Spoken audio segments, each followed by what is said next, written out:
Hey there everyone. As of uploading this video, Age of Imprisonment has only been out for a little over a week, so I'm sure a lot of people are still having fun with the game. As such, I want to give it a little more time before I start producing the more high quality stuff I usually do on my channel, because unfortunately the YouTube algorithm has a tendency to bury videos if the initial performance isn't all that great. However, I did at least want to share my overall thoughts on the game, especially the story and the lore. So I figured, why not have a discussion with another Zelda lore YouTuber? You know, someone who's just as invested in it as I am. Zeltik and I had been chatting about the game ever since we both finished it, so it seemed only fitting to have him on as my guest. That way I'm not just rambling into a microphone by myself. The following is half of an approximately 2-hour conversation we had about our impressions of the game, including the lore of course, with the other half being posted to Zeltik's channel. Each part will also focus on different topics, so if you enjoyed listening to us rambling about Age of Imprisonment, there's more where that came from in his video. A link will be in the description and the pinned comment. Lastly, and this goes without saying, our talk contains full-on spoilers, so viewer discretion is advised. If you haven't finished the game yet and want to be surprised, I definitely recommend coming back later. With that said, on to the discussion.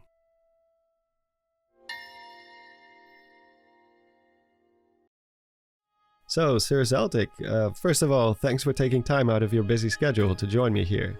Thanks for having me. Yeah, so I think I'm gonna just start by asking you the same question you asked me in your video. What's your overall impression of the game? Were you satisfied, disappointed, indifferent? Like, what's the overall vibe you had after you rolled credits?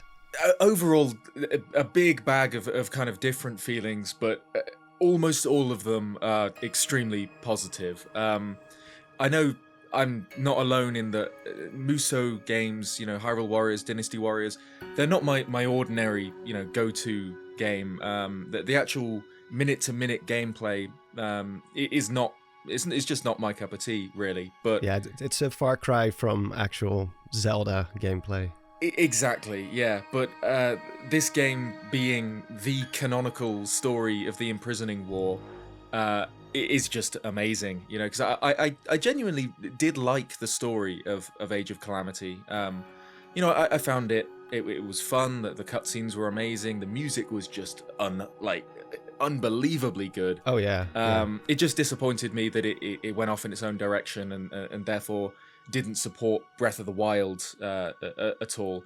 Whereas this game is every bit as exciting as Age of Calamity and has all those high points, but it supports the story of Tears of the Kingdom by being the canonical imprisoning war. So yeah, you know, I can take or leave the Musou gameplay, but overall you know, this game just, it was incredible. I loved every minute of playing through it. Yeah, obviously there's going to be a lot of people who will play this game purely for the story and may not even play the game and will just purely watch all the cutscenes like a compilation or something. Yeah. Which is totally understandable. Like, I kind of grew up with the whole Dynasty Warriors type of gameplay. I played the first 4 Dynasty Warriors games, and those were much more simple than this one, actually. You didn't have all those combined attacks, and it was mostly just beating up people. Okay, yeah. Way more simplistic than this. I do have to say, I think it's kind of funny how every Hyrule Warriors game gets increasingly more canon. Like the first one, they were just straight up like, yeah, this one doesn't have anything to do with the Zelda universe or the timeline, it's not canon at all. And then Age of Calamity was kind of like ambiguously canon, where like it's not the actual events from 100 years ago, but you know, there are things that you can take from the game that are... You can take those and kind of see them as little bits of lore or little bits of canon that you can use for constructing theories. For example, like how buildings used to look like when they were still intact, how Akala Citadel looked on the inside, how they dug up and excavated the Guardians and where. Like those little things I did like, and I still use them in theories today. But overall, the game wasn't really like... It didn't feel as consequential as Age of Imprisonment, which is fully canon. So we went from non-canon to kind of sort of canon to this is just straight up a canon story and an addition to Tears of the Kingdom story, which was quite underdeveloped in some areas, especially the ancient past. So Yes. I don't know, I think it's just kind of funny. It's a funny trend, yeah. Do you think they planned that from the very start? Do you think they already knew they were going to do a Warriors title, or do you think they kind of just decided, oh well, people seem to have a lot more questions than we thought, let's just do another one? As in, what do I think they planned Age of Imprisonment kind of alongside Tears of the Kingdom sort of Yeah, thing? yeah.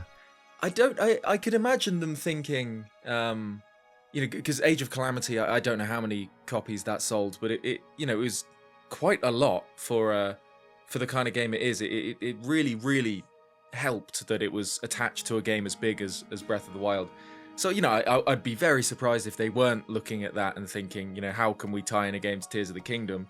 I wonder whether, the some of the backlash to Age of Calamity's story kind of fed into their decision to keep this one so tied to the actual canon narrative, because a lot of people, I said earlier in the video that I do enjoy the story of Age of Calamity. It's a lot of fun, but a lot of people felt a little bit betrayed, I suppose, by the way the game was advertised. That it says this is a story 100 years before Breath of the Wild, and then a lot of the trailers showed scenes that looked very similar to scenes that we know happened during the actual Great Calamity. There was a trailer in particular that appears to show the deaths of the champions. You see them fighting against the Blight Ganons, and then it cuts just before you think they're going to die, and then in Age of Calamity it's revealed that at that second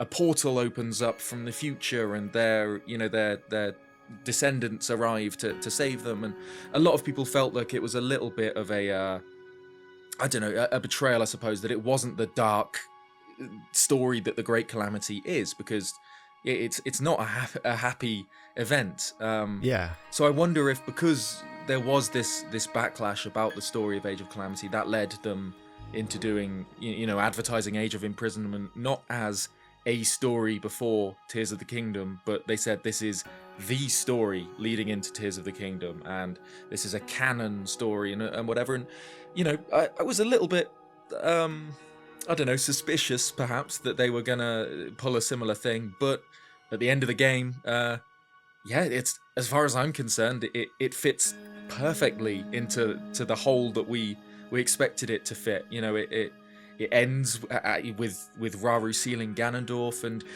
even the little extra bits that the game adds. So the night construct and things like that.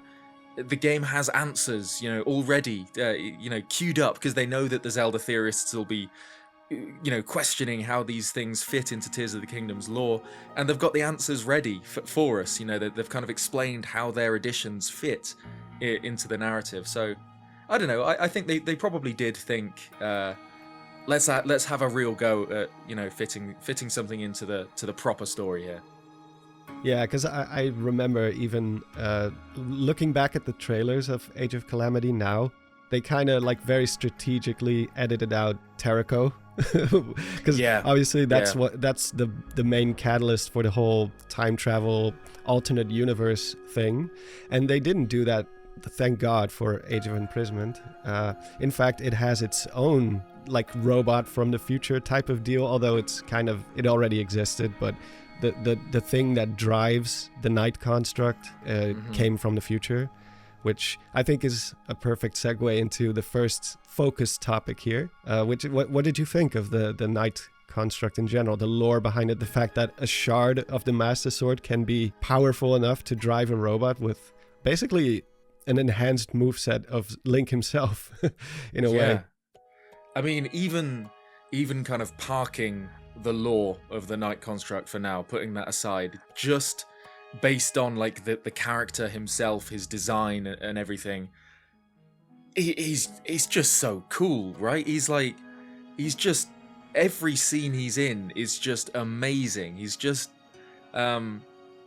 I don't really have words to describe him. He's just like a mecha Link, I guess, but with his hood up, and he never says a word like Link, and but like Link, he'll throw himself into any danger to defend those around him, and I just think he's one of the coolest characters in the Zelda series already. I absolutely love him, and then his lore is really interesting, because you mentioned the parallels to Terraco, because they're definitely there, in that he technically is the kind of the time traveling elements that is different about this story that we didn't already know. But whereas Terrako, was Zelda's guardian in the who teleported back through time to kind of warn about the calamity, and when it first appears in Age of Calamity's past, there's a butterfly on it, signifying that this is going to be a butterfly effect, that Terrako's appearance in the distant past is going to have significantly bigger changes than you think it will over time. Whereas the Knight construct is also a time-traveling robot, technically, but it fits perfectly into the narrative, and I think the way they did it was so genius, because it's taking a thing that we know happened as part of the story. Everyone remembers the Master Sword breaking and that one shard running across Ganondorf's face. And then obviously, it pinged off into the darkness. We don't know what happened after that. It's 100% believable. It's no stretch at all to think, oh, that shard fell alongside Zelda, and when she transported herself to the past, it was taken with her. That's, for me at least, that's not a leap of faith or anything to believe that. It fits so snugly into the story that we already know. I'm so satisfied with it. I don't know how you feel. Yeah, well, I think it's kind of funny how they took a similar premise as Age of Calamity to time-traveling robots, but the execution is so much better and so much more cohesive with the actual story itself. Yeah. It doesn't break any lore, because with Terrako you kind of had to ask, because that's the weird thing about Age of Calamity. It kind of exists half in like Breath of the Wild's actual universe, but the other part of it not really. Because, like I said, it's like an alternate universe, a what-if scenario. What if they won and nobody died?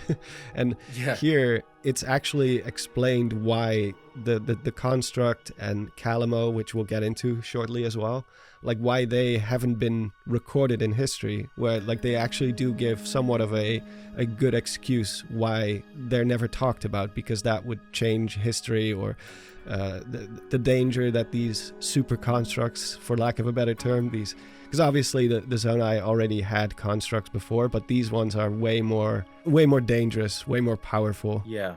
Well, because there's obviously the very end of Age of Imprisonment, when you see Lenalia, who is an awesome addition to the story, by the way. Yeah, she is basically us. She's a Zelda lore. She is. Yeah, exactly. Yeah, like a Zelda historian. She's fantastic. She's revealed as the Chamberlain that wrote the ancient stone tablets that we can read in Tears of the Kingdom, and also she was the one to install the murals outside of the imprisoning chamber. But yeah, when she's speaking to Minoru, essentially the gist is that she wants to include them in the murals and in kind of the general histories of this time period, but Minoru says these things are so dangerous that they've already led to the downfall of one civilization, and in the case of the Forbidden Construct, it almost happened again.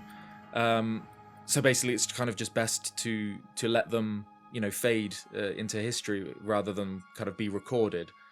Yeah, I almost get a little bit like Terminator vibes out of it. Like, no matter what they try to do, no matter how much they try to erase this technology from history, it keeps popping up every time, like Skynet. Even though you destroy or leave out the whole, or bury this forbidden technology, this dangerous technology, it eventually resurges again, and it causes chaos, which eventually led to the Great Calamity, where another type of technology, this time Sheikah technology, which was probably derived from the Zonai technology, given some of the similar themes, especially the Divine Beast themes that we see. I mean, there's also the kind of time loop aspect of that, which is quite interesting in itself, that the Sheikah technology might have inspired itself sort of through the time travel.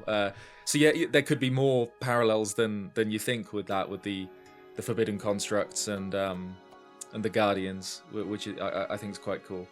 But you kind of alluded to it a minute or so ago, that there's a really interesting line from Sonia in the game to do with how time travel's treated, and she says, time can be a dangerous entity, even for those who control it like us. The future must remain unknown.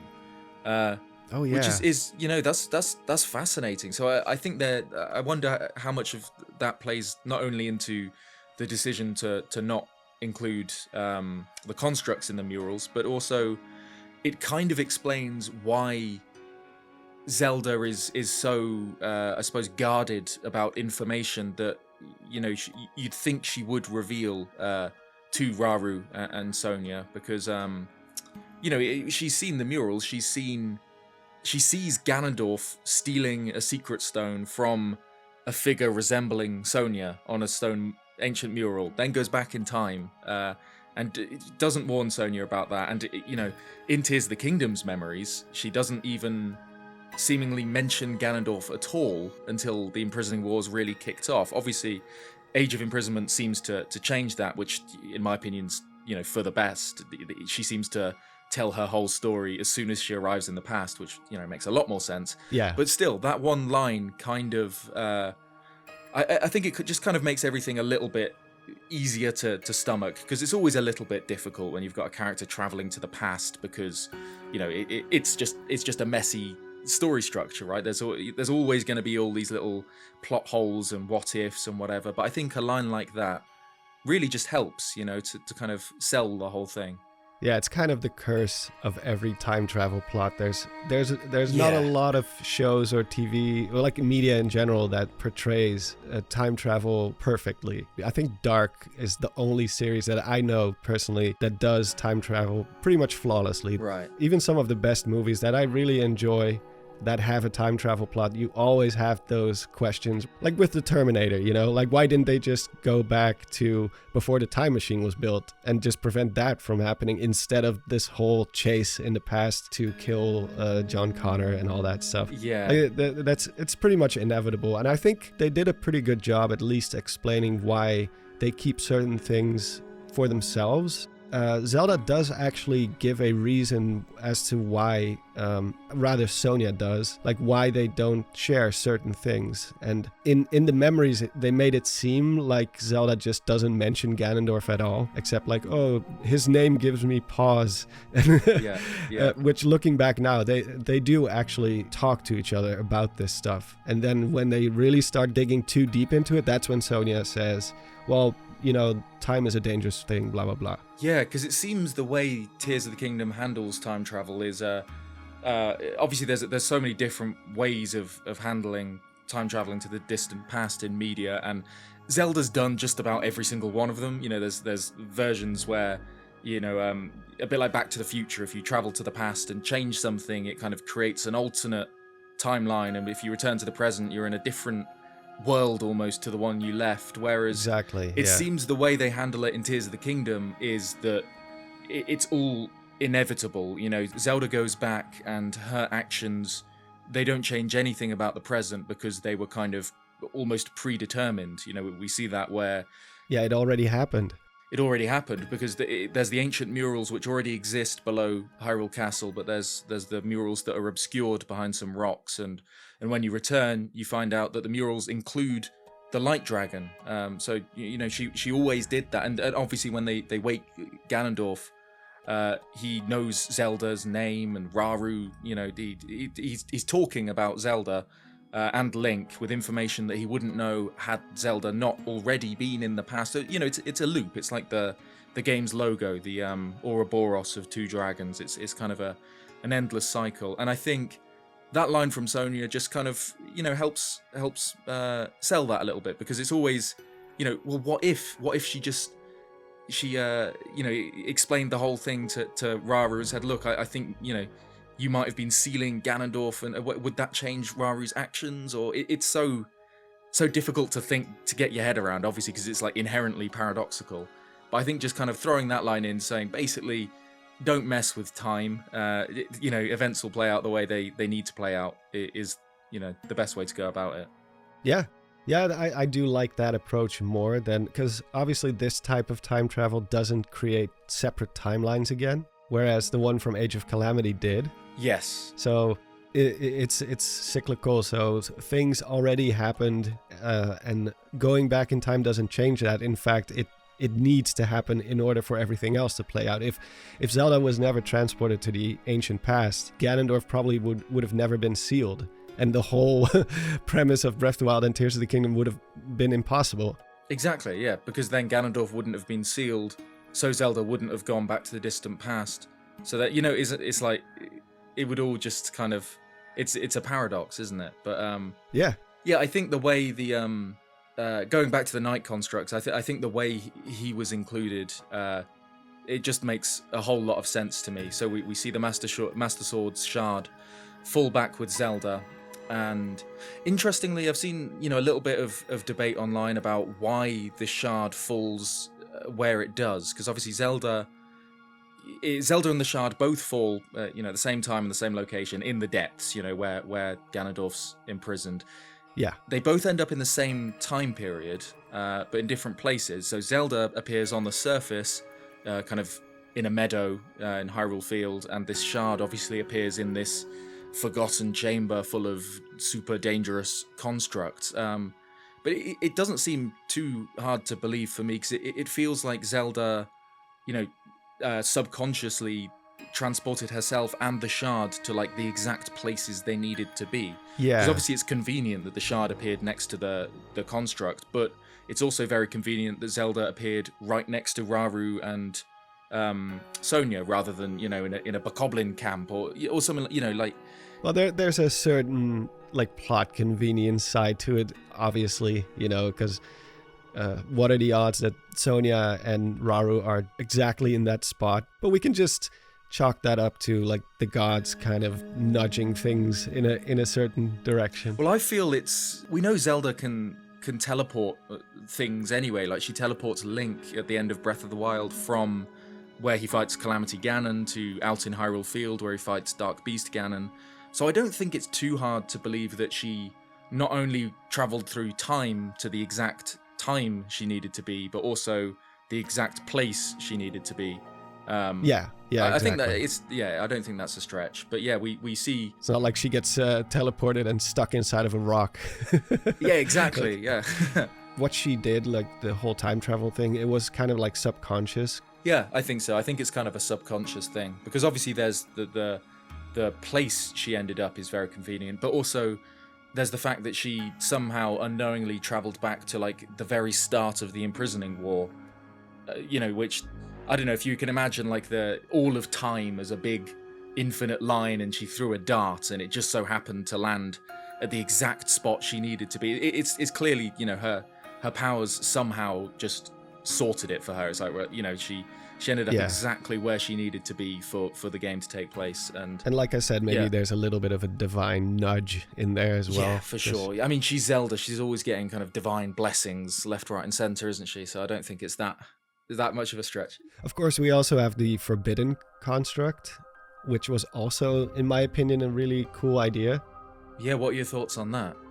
I thought the whole rivalry between these two forces, I thought it was pretty interesting. And the idea that at the same time Raru and the sages are fighting Ganondorf below ground, they're having a showdown on the surface. I thought that was pretty cool, because it doesn't mess with the continuity of the story. No, exactly. It's not...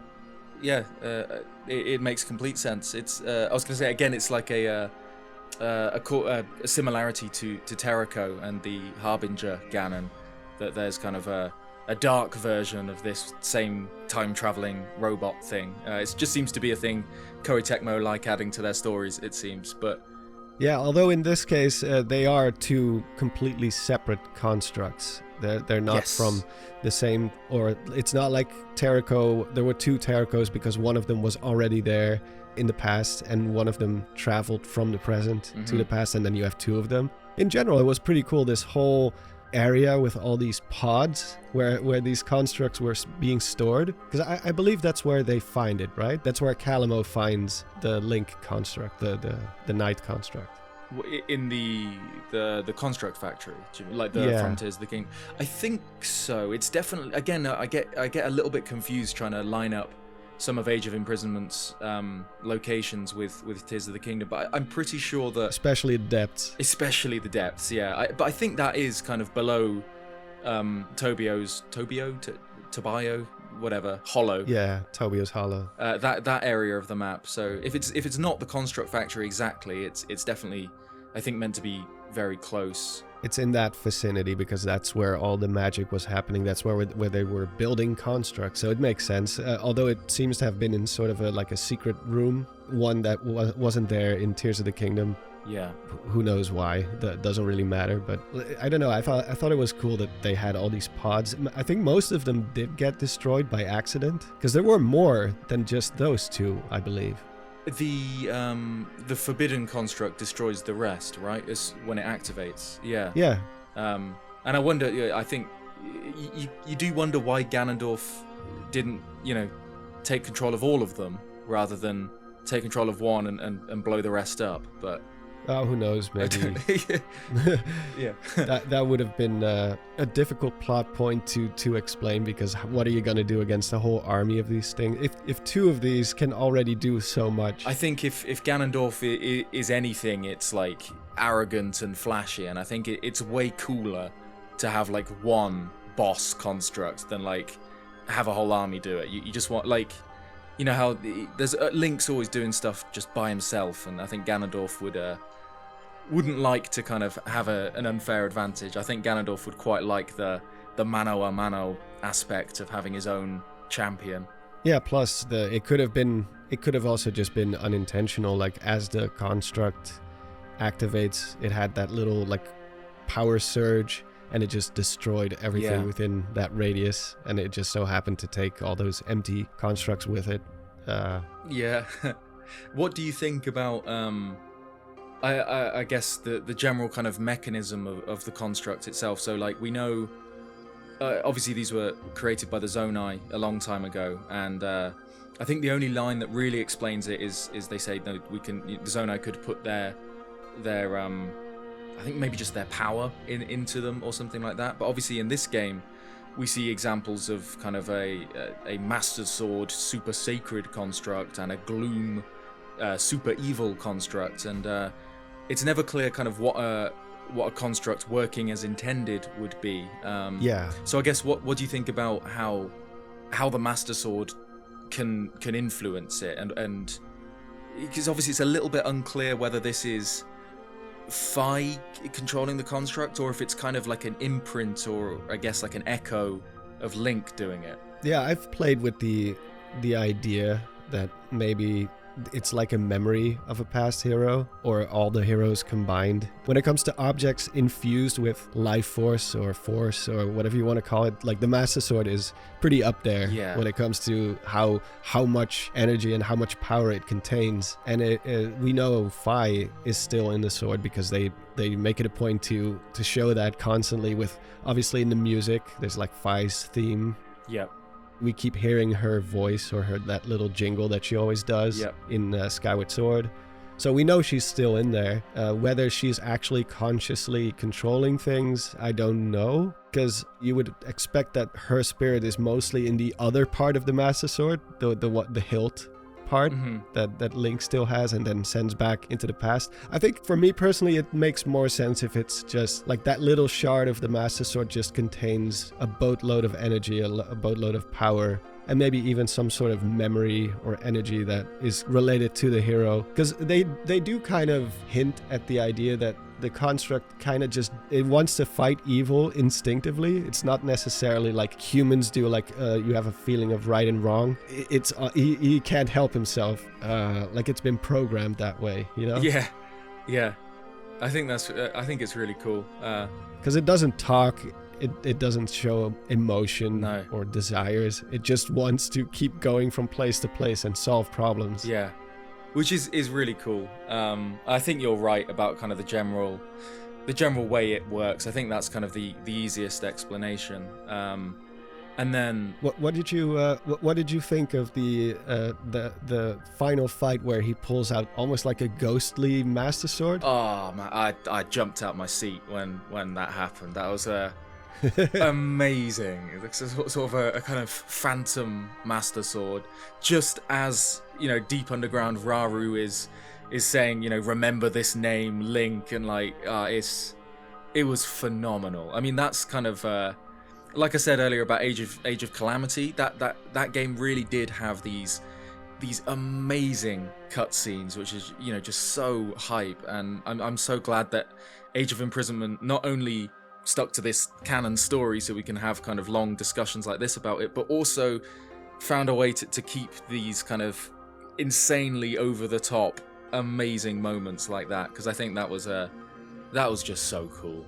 Yeah, I think this might be one of the most cinematic Zelda games. Oh yeah. Although it is a spin-off, but still cinematic Zelda games ever made. I also really liked, just like in Age of Calamity, Hyrule didn't really feel all that much united until they finally out of nowhere suddenly are, and all these armies just gather on Hyrule Field, but you don't really get a feeling that was something they planned. It felt very much, you know, plot convenience. Yeah. Whereas here you actually kind of see that build up, how slowly more and more people start joining the resistance, and when they're in between confrontations, in between fights, they're preparing and walking around and joking amongst each other. Like even the side characters played into that. It gave me a bit like Lord of the Rings type of vibes, where when they're in between fights and enjoying the spoils of victory. And I like those scenes. Yeah, you see like a Goron walking around with what are they called again? Zonite crystals? the Zonite crystals. You can imagine it's some sort of like gourmet food for him or something. I don't know. Yeah, or they're just putting stuff together, because obviously they use energy weapons as well. Oh, okay. I imagined the Goron was going to eat them. I don't know. It'd be a very Goron thing to do. Maybe. It might be a great diet for them. Yeah, exactly. So actually, I want to quickly get into Calamo for a moment, because obviously out of all the characters, there's a few minor characters that are like, oh, we've never heard of these people before, like Quino, and there's the other guy with the shield. Typhon, yeah. Typhon, yeah. It's crazy how I already forgot their names, but their behavior and their fighting styles, that I do remember. But like Calamo was obviously, together with the construct, were the two big ones, the ones that actually make up the core team. Yes. Yeah. And he turns out to be pretty significant too. Like he's basically the explanation as to why there's all these giant decayed tree trunks or tree stumps all over Hyrule. But he also expands the general lore behind the Koroks. Yes, because obviously we first saw Koroks back in the Wind Waker, and they were involved in this kind of great plan of the Deku Tree to kind of spread forests all across the Great Sea, and eventually kind of connect the islands. But the way they did that was by going out and planting seeds, which grew, I suppose, sort of kind of mini Deku trees. Kind of, they're not quite Deku trees and not quite Koroks. They're kind of something in between.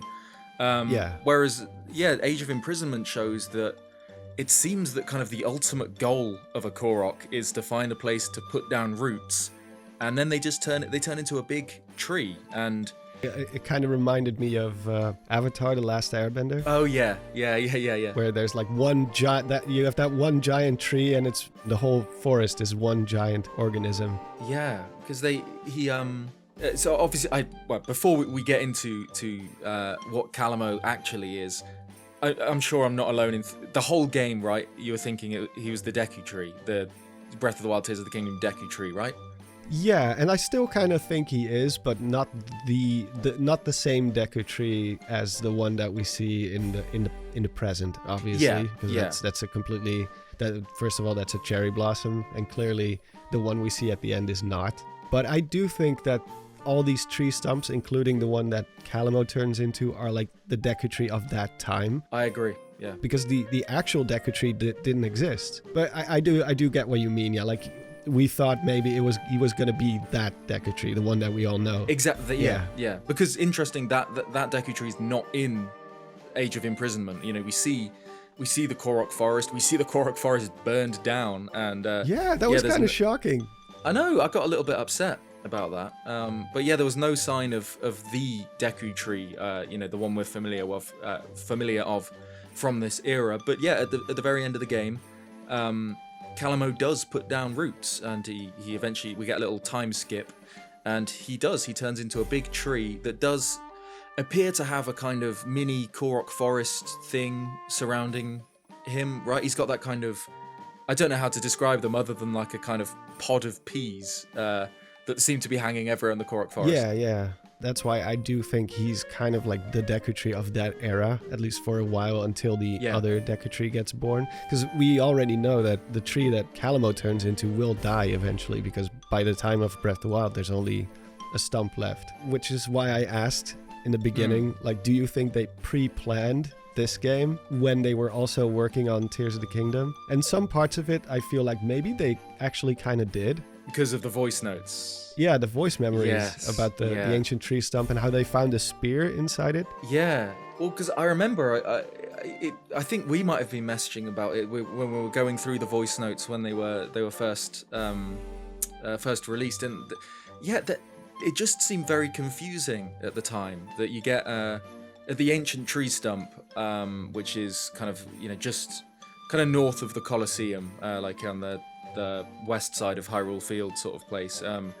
And it always stood out to me in Breath of the Wild and Tears of the Kingdom as kind of mysterious place, right? It's this kind of giant dead tree in the middle of a lake with kind of a single bridge going towards it. There's a few cool little details, like at the bottom of the lake that surrounds it, there's kind of little buildings that suggest there was once a kind of village surrounding this tree. But in typical kind of Breath of the Wild, Tears of the Kingdom fashion, it kind of offered you a mystery but didn't give you any answers. It kind of, it invites you to ask questions about why it's there. But then in the voice notes that we got in the Switch 2 versions, in the Breath of the Wild one, you get Zelda saying that there's a legend about this particular tree that says it was inhabited by a dignitary spirit, which, seemed strange. It was like, yeah, fair enough, okay, all right. We can imagine. Yeah, they were definitely setting something up. Yeah, you're right. You mentioned in Tears of the Kingdom, the voice note says that archaeological surveys discover a single ancient spear within the trunk, which obviously Age of Imprisonment reveals was that broken Gerudo spear that Calamo used. I think he says kind of to, so he doesn't get blown away by the wind or something when his roots aren't yet deep. Yeah, I wasn't aware of the spear because I hadn't seen all the voice notes yet. So I'm sure if I did, maybe I would have made the connection while I was playing. But I just thought he was going to be the Deku Tree that we all know. And now it all kind of falls into place. Which makes you wonder what the deal is with all the other tree stumps. Like, are those also previous Koroks that were... I guess so, yeah. I think... Because even before Korok Forest burns down, even then there's no Deku Tree, there's not even like a sapling of a cherry blossom tree. Yet it's still referred to as like the home of the Koroks, or Calamo says something along the lines of that's where Koroks originate, or... I can't remember, but there's definitely still a strong connection between Koroks and, funnily enough, the Korok Forest. But yeah, there's no Deku Tree, which is interesting because in other games, like the Wind Waker, he's always, and Ocarina of Time, he's always referred to as kind of the father of the Koroks or the Kokiri, or yeah. So it's interesting that I wonder, if Calamo turning into the ancient tree stump, if that was a Deku Tree at some point, then I wonder if it's just, there have been multiple Deku Trees throughout history, and each of them kind of sends these Koroks out, and they can create their own Deku Trees, which then send more Koroks out, sort of thing. Yeah, I think that's how it works. Because obviously we have seen other games like Ocarina of Time where the Deku Tree dies and then a sprout grows in its place. And the sprout kind of has parts of the memories of the old Deku Tree, because he also knows all the stuff about Link being a Hylian instead of a Kokiri, and he tells him his backstory. So, obviously they're trees, so they probably operate on a different biological level than humans. Magic trees at that as well. They can share information through each other, and the Koroks are children of the forest, of the Deku Tree. Exactly, and it also kind of retroactively adds another layer, I guess, of like explanation behind why the Koroks are everywhere in Breath of the Wild and Tears of the Kingdom. Because obviously, I think the only real explanation you have in the game is that they're they're kind of messing around and they've stolen the seeds out of Hestu's maracas. Yeah. But also now, you can imagine that the reason they spread so far into every little corner of Hyrule is perhaps they're looking for a nice place to put down roots. Yeah, and who knows how many forests have been there in the past and then burned down again, or we know there was the calamity of 10,000 years ago. Some stuff probably got broken then. Oh yeah, no, Hyrule's a bad place to invest in real estate. It's not. That's a good way of putting it. Yeah, it's not surprising, that there's all these kind of dead trees everywhere because the land's always getting burned or flooded, or some major catastrophe happens quite often. And I think you can use this new Korok lore to kind of retroactively answer one of the Zelda series' most annoying and persistent mysteries, which is why the Lost Woods moves in every game. It's in a completely different part of Hyrule, and genuinely now you've got an answer that Koroks or various forest spirits, I suppose, in games that the Koroks didn't appear in, they move and turn into forests themselves. And I think I think that I think it's just a really neat little bit of lore that, like, again, we've said a few things that Age of Imprisonment added. It's not kind of completely, it's not going to redefine how we look at Zelda and Zelda lore, but it's just a really kind of cool detail that just fits. It doesn't take a load of mental gymnastics to make it work with what we already know. It kind of enriches, other things around it, which is that's how these games are at their best, when, new information kind of makes older games retroactively make a little bit more sense, or kind of make you look at them in a slightly different perspective. Or I just think it's a cool little detail. I'm happy with Calamo's story. Yeah.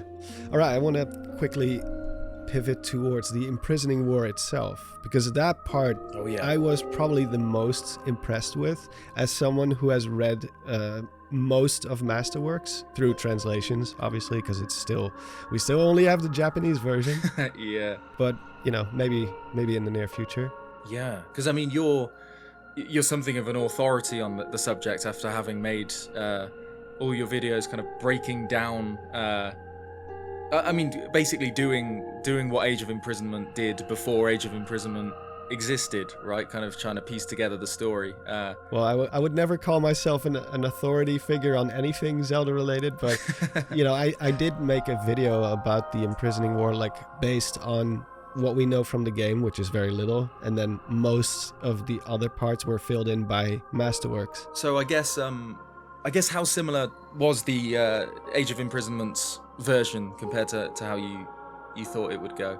They almost followed the book to a T, which they didn't really do that for creating a champion. Mm-hmm. Like with Age of Calamity, there were already little things where you're like, the book says something completely different. Like, why does Link not have the Master Sword from the very beginning? Yeah, that's long before the Terraco timeline split, I guess, or that's... Yeah, if it's a timeline split, then everything that happened before it should have been a carbon copy of the Breath of the Wild timeline, right? That's kind of how it should work. Exactly. The world Terraco time travels back to should have been exactly the world we saw in Breath of the Wild's memories, before the timeline went wonky. Yeah.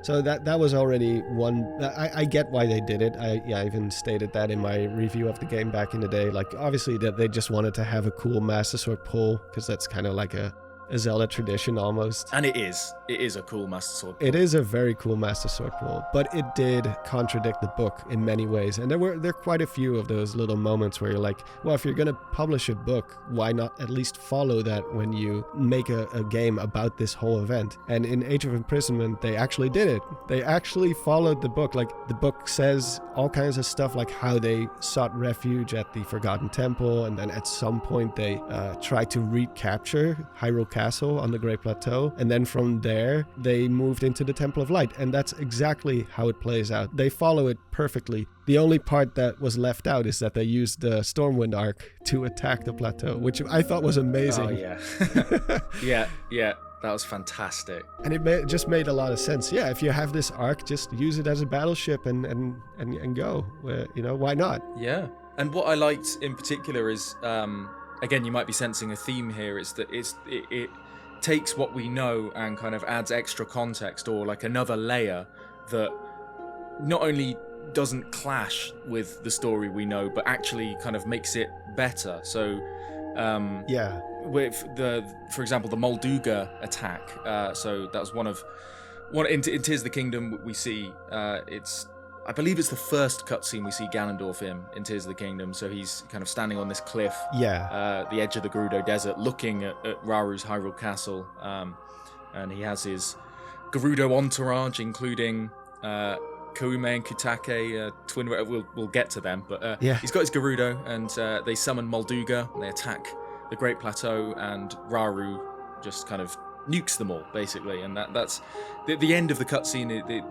The way it progresses the story is that Raru sees the power of the secret stones firsthand, and then decides to do his treachery, essentially.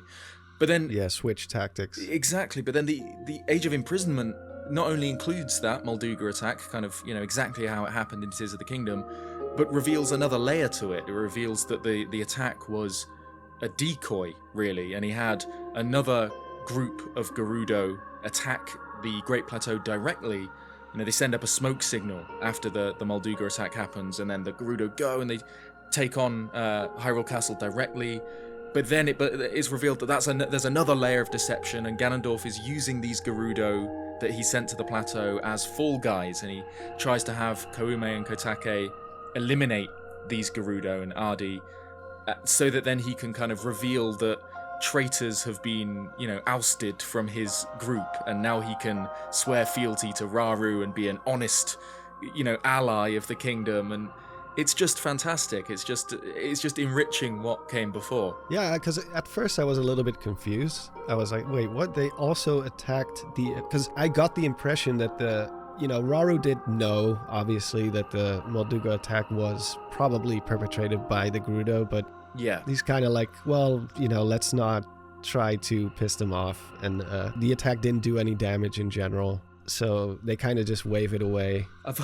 I have always wondered what the Molduga intended to do when they got out of the sand. Yeah, how do they get over the Great Plateau wall?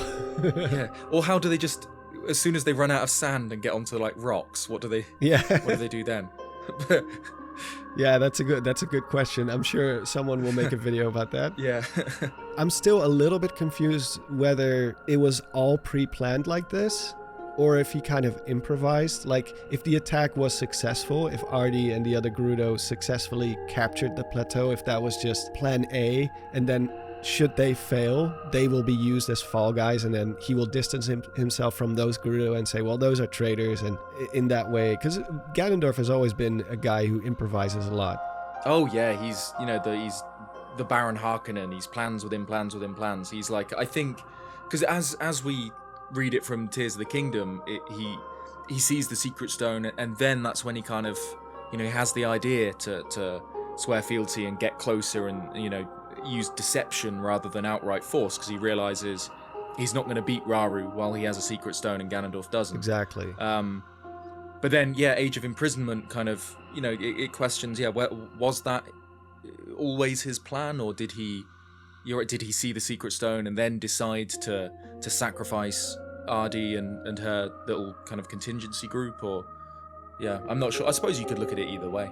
The outcome is the same. Eventually, he will swear fealty to Raru in a passive-aggressive, fake way.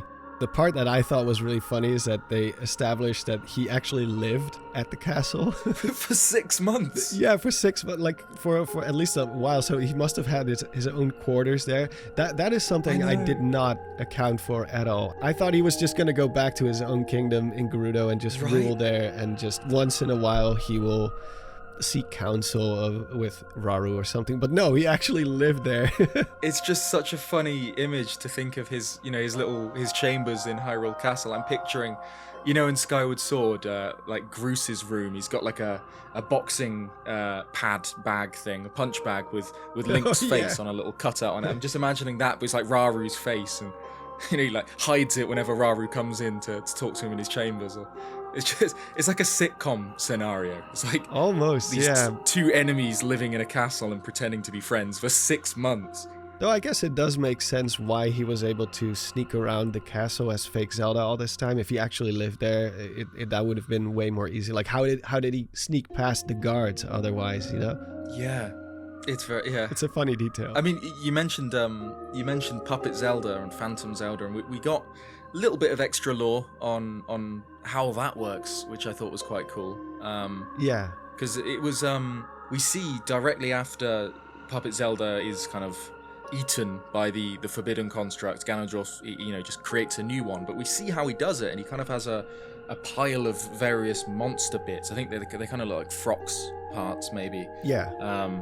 And he uses those, I guess, the kind of the gloom or the malice within them to create a phantom, which is something, again, that they've taken straight from Masterworks, which there's a section in Masterworks describing how it's a kind of an ancient Gerudo sorcery, I suppose, to create these phantoms or I don't know, evil spirits, I suppose, from animal bones and earth and things like that. Yeah, that's cool. And Lenalia she even suggests this when she goes, she's talking about Puppet Zelda. She says, "Oh, it could be she says like an evil spirit from the harsh corners of the desert or something." So again, it's something that they've looked at Masterworks and they've taken something and kind of adapted it. And it also makes the whole thing make a little bit more sense when it comes to how was he able to create this fake Zelda before he gets the Secret Stone, because Puppet Zelda is clearly made out of malice or gloom or whatever you want to call it. Yeah. So apparently he already had that ability to a certain degree. It just... Exactly, yeah. The Secret Stone doesn't give you new abilities, it just amplifies whatever you already have. Yeah. Like, we can imagine that Raru, had a light sealing ability before he had the Secret Stone, and that just kind of amplifies it. And yeah, it's, Ganondorf was clearly, a very powerful warlock anyway.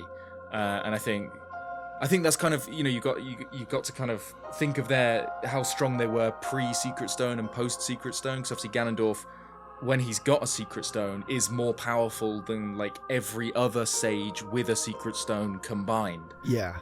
I think you've got to kind of imagine that Raru with his Secret Stone, if he's a 10, Ganondorf without it was a 9 or something, and then when he gets the same power up, he's just kind of so many leagues above. Yeah.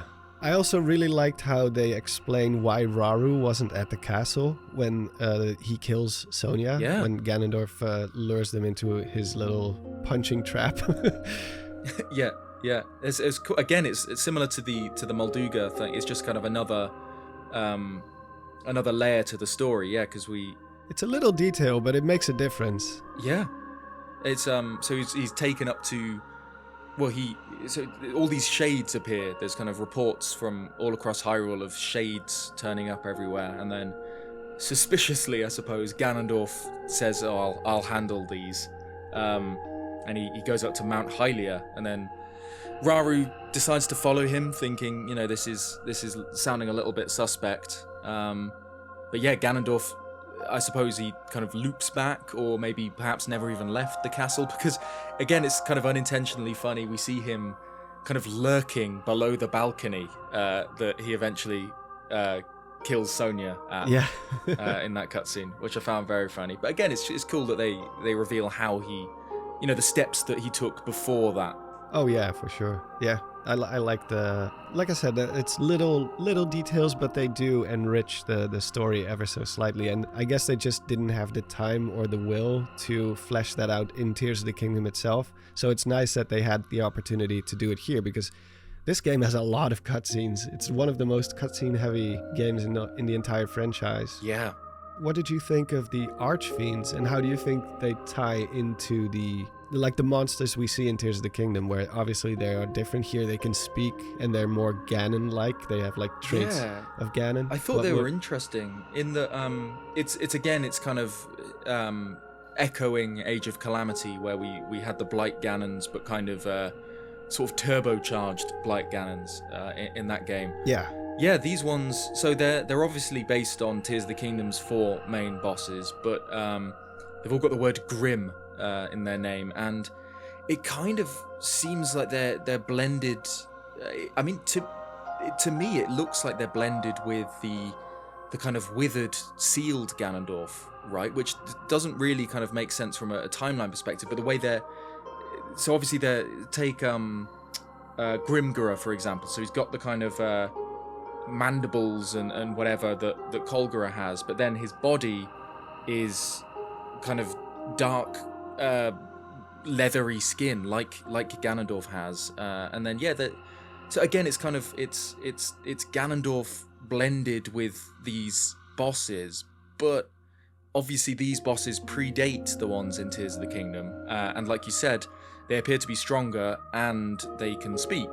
They kind of have their own personalities, and they kind of bow down to the Demon King and everything like that. So I guess we have to just imagine that the bosses we fight in Tears of the Kingdom are kind of, I guess, just like weaker attempts to recreate these 4 archfiends. I don't know. What do you think about them?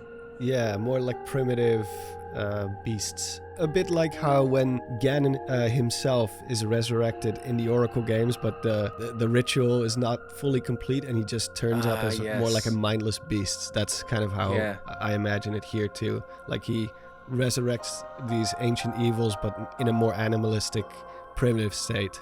Yeah. What did you think about how Grimgura is constantly referring to itself as the strongest of the archfiends? Even it's not though. No, it's totally not. I thought that was an interesting detail, that it's really confident for some reason. I found that quite funny. Yeah, it is quite funny. I do think he's the best boss in Tears of the Kingdom. So that's true. Props to him for that, or her. But it is kind of funny how he has this misguided confidence that he's the strongest of all of them. Whereas I would say the Gibdo Queen. Yes, I think so. Just Grim Gibdo. Grim Gibdo, yeah. They're all just Grim as the kind of prefix for their names on all of them, which I wonder what the Japanese is for that, because I wonder where they've taken that from. Yeah. Well, I guess we'll find out soon enough. I'll probably turn the game to Japanese and then just write down or maybe someone will come out with a text dump at some point. Mm-hmm. One thing I also really, really liked was how he turns Hyrule Castle basically into a smaller version of the Hyrule Castle from Breath of the Wild, with all the malice swirling around it. Yep, it's just his thing. He just loves doing that. It's like, even though it's not the same Hyrule Castle or anything, he just I don't know how to word it, but it's like it's kind of an extra layer of insult that he likes to do. He kind of not only takes over someone's entire realm, he takes their seat of power, their house, and he uses that as his base of operations. And this is kind of... And he corrupts it. And this is kind of like, if you include Age of Calamity, this is the 4th game in this kind of, like, 4 out of 4 in this era where he's done that. Yeah. Which is very cool. The only thing I think was a little bit of a missed opportunity was when they attacked the castle. I would have expected more stuff to be destroyed, like in that battle, which would have been a perfect explanation why the Great Plateau looks so different in Breath of the Wild's era, because that is one part that has always bugged me about it. It's like, why did they renovate this whole plateau and basically erase this whole Zonai lineage if it was such a sacred place? They're always like, oh, it's a sacred place, it's the birthplace of our kingdom. Yeah, it was so sacred that you just refurbished all the stonework to make it look nothing like it did before. So I was kind of expecting that maybe something was going to go down at Hyrule Castle and just the whole thing crumbles or, just falls apart at some point, which then would have explained all the refurbishing and why it looks so different later. And it would have given another reason for why they had to build the new Hyrule Castle,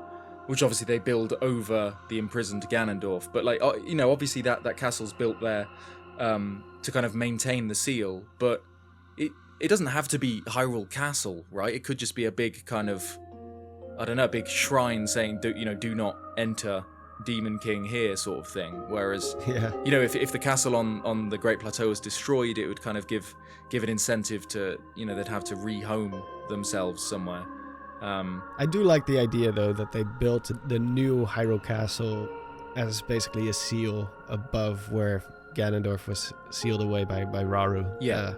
Kind of like just to be as close as possible to the seal so they can maintain it and obscure it and keep it a secret. I mean, that's true, actually. Yeah, I suppose Hyrule Castle is as much as it is kind of the regal palace that the king and queen live in. It's also like a fortress that's meant to be unassailable, and that's kind of a big reason that the Great Calamity was such a tragedy, was that it was attacked basically from the inside, whereas if it was from the outside in, it's kind of unlikely that the castle would have fallen in the way it did. Yeah, actually, now that I think about it, when in the cutscene where Zelda turns into a dragon, we can see the castle still standing, as is the Zonai Temple of Time. So it wouldn't have made sense if it did fall apart. So they already set themselves up for that. Yeah, I guess we just have to think I don't know, was it demolished afterwards or just abandoned and kind of collapsed over time? Or I guess the Hylians just wanted to create their own culture that was more distinct from their Zonai ancestry. Yeah. But then, like you said, the overall, the attack on the Great Plateau and the attempt to reclaim Hyrule Castle, you mentioned it is directly from Masterworks. Yeah, there's a little map in Masterworks that shows exactly how they went to.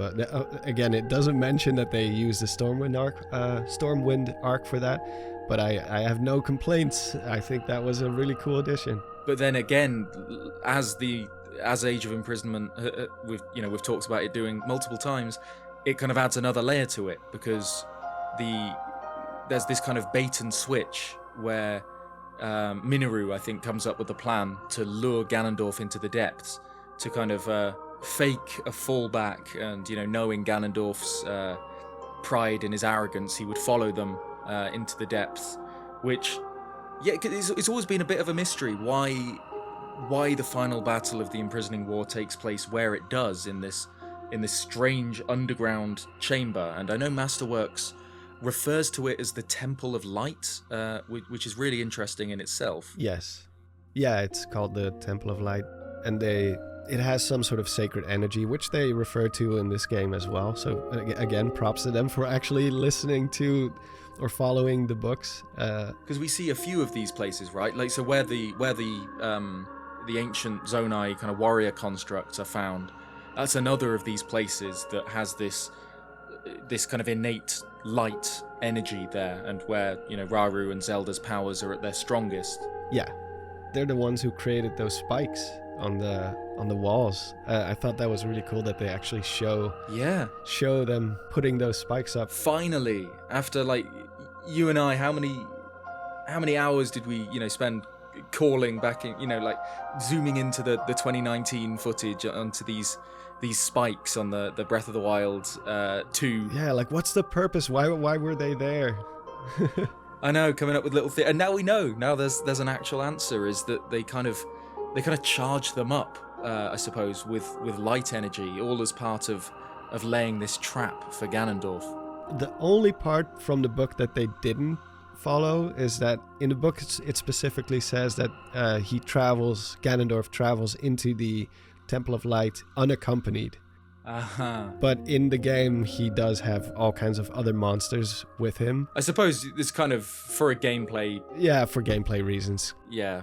And it's a super small detail, so it doesn't really matter. So one final thing to round up this whole Imprisoning War section. One thing I wanted to point out that I also thought was really well established or well done in the story in general is this idea that Ganondorf basically has this infinite army, that he's fighting this war of attrition, whereas Rauru's army, every loss they take is one less soldier on the battlefield. So his sacrifice to seal Ganondorf away really was necessary, because they couldn't keep up this battle forever. Right. Without the strength to kind of, cut off Ganondorf's army at the head, I suppose the only way you'd actually stop him is by killing him. And it's established that he's so far beyond them that, kind of hitting pause on the war is a victory in a way.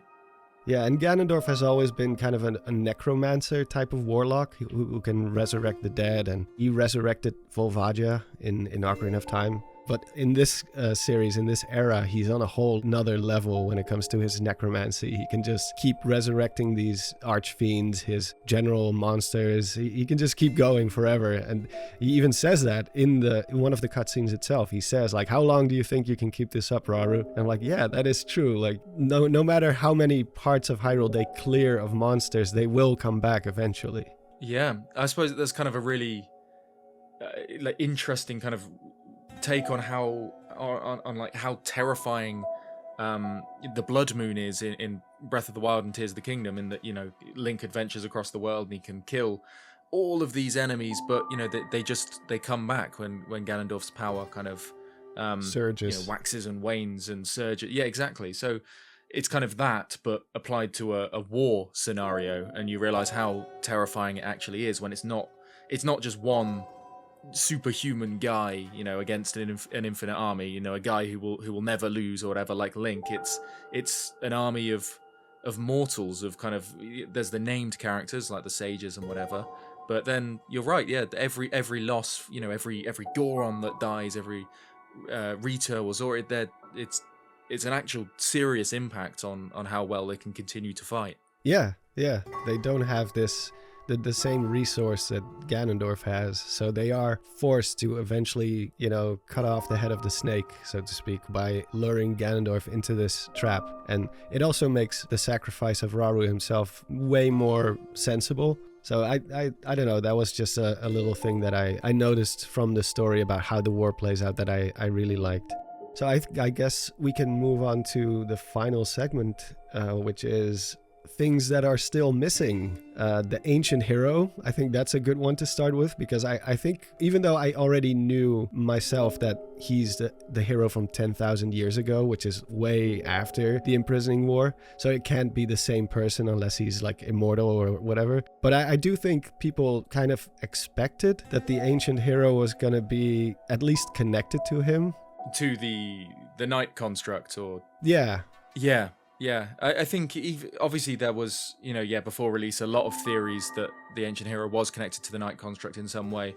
But even if you put that aside, it's one of the big mysteries from Tears of the Kingdom that Age of Imprisonment just didn't even touch, which I understand why, because it's a mystery not just in the sense of like the story kind of has a whole with kind of clues surrounding it or whatever. It's a mystery in that there's so much about it that doesn't quite make sense. He's kind of we know that he is supposedly the hero from 10,000 years ago. You know, if you wear the ancient hero's aspect in Tears of the Kingdom, Impa will say, oh, you're dressed as the hero from the tapestry.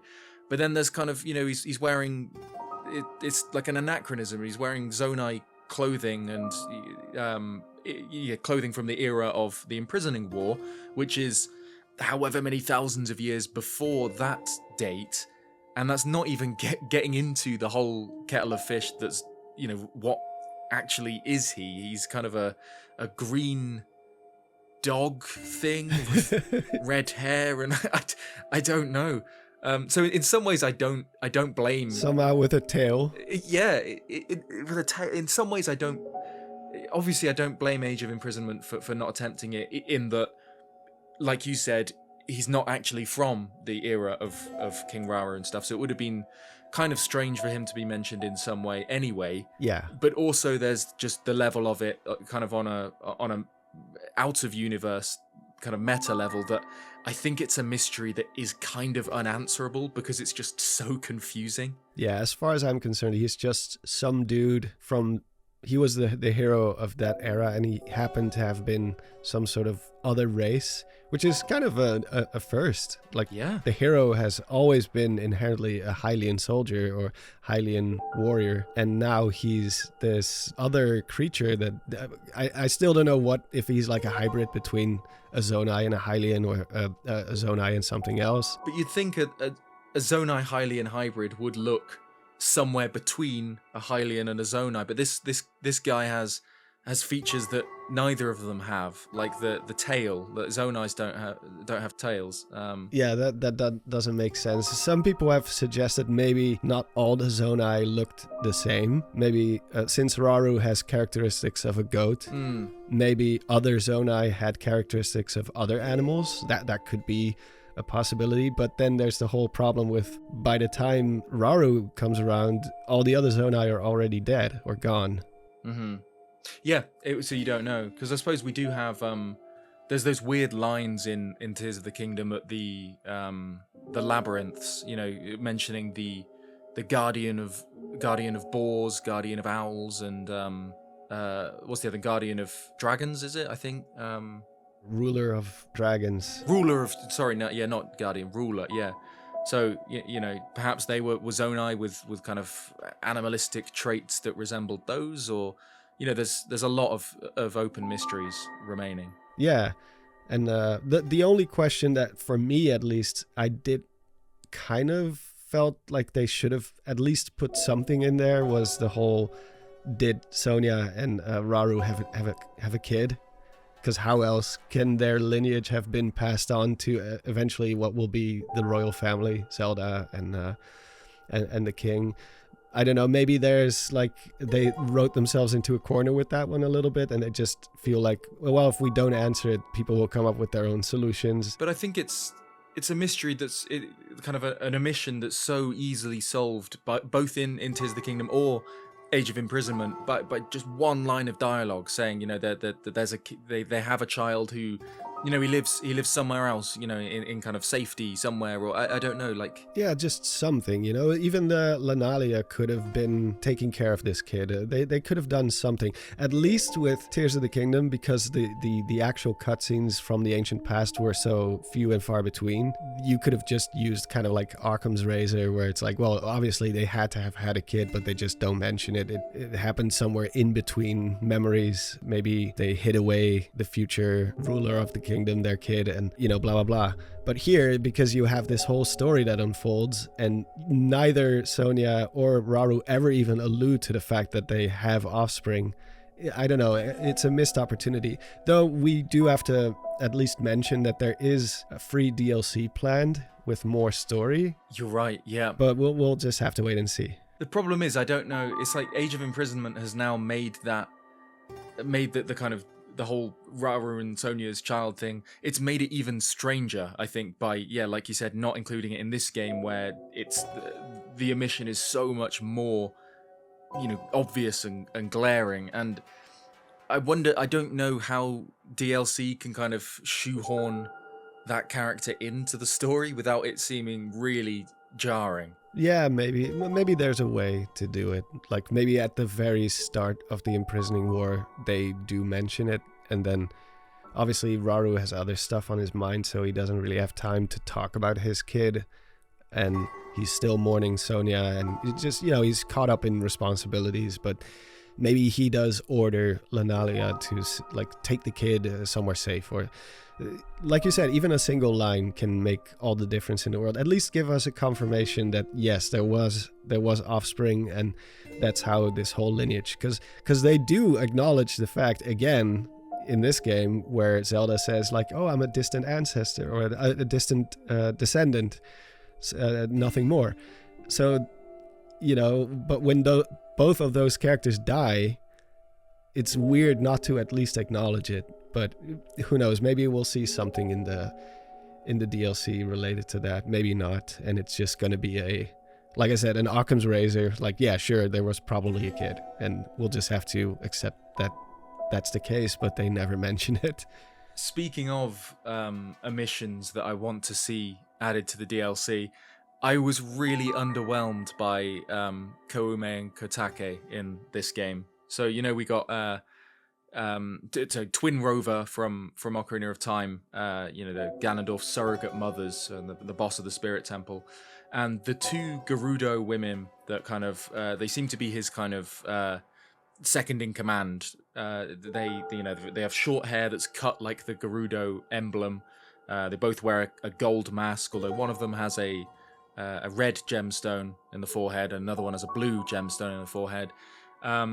and we know their names. We know they are called Koume and Kotake, the names of Twin Rover, because they've got shawls or kind of robes on that spell that out in Ocarina of Time, highly in text.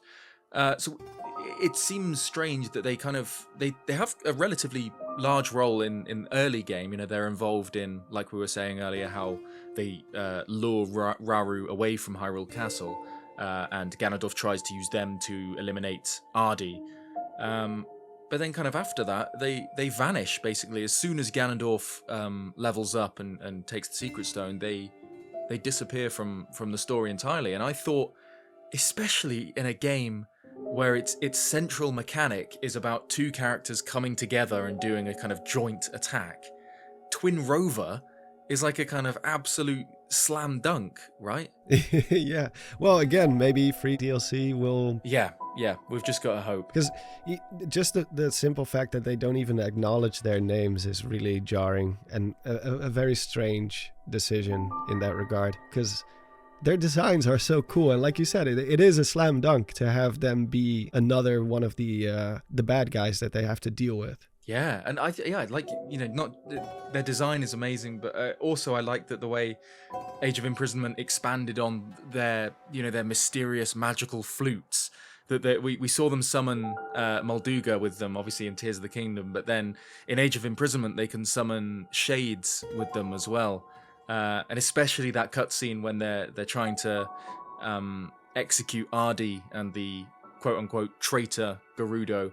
It's just, I don't know, it's like kind of eerie when you're playing the flute to summon the shades to come and kill them. Like they're such a cool part of the early game, and I thought, you know, when playing through the game for the first time, considering how much of a role they seemed to have in the start, I really did think that we'd see them kind of throughout the Imprisoning War. Yeah, because they're witches, so they obviously have some sort of magic power that most other Gerudo don't. So use them in the story in some way, and don't just disappear them. Yeah, I thought there'd be far more interesting bosses than the Archfiends, which kind of, based on existing Tears of the Kingdom bosses. I thought, you know, if we can have a kind of, because we fight Grimgera, we fight, I think, is it 3 times throughout the story?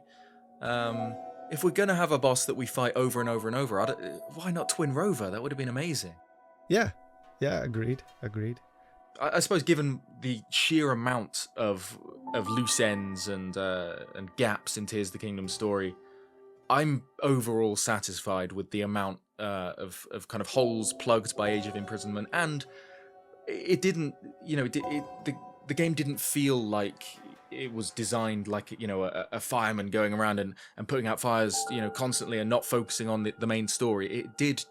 It did its thing, and it also answered some mysteries and kind of gave a little bit of extra context. It didn't get lost in the weeds of, you know, right, Tears of the Kingdom, it's got XYZ mystery, we need to go through and answer them all. It did its own thing, but gave us satisfying answers to a few things. And I think overall, I can't really ask for anything more.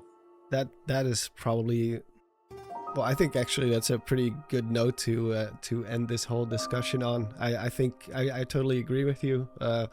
It's about as good as I expected it to be, probably even better. Yeah. This is what the story of Tears of the Kingdom needed. It's a shame that it had to be done retroactively in a Warriors title, but this is the best case scenario besides Tears of the Kingdom having those story beats, which to an extent I do understand, because it was focused on Link's journey, and seeing now what all the stuff that happened in the ancient past, there's no way they could have crammed that into Tears of the Kingdom as well.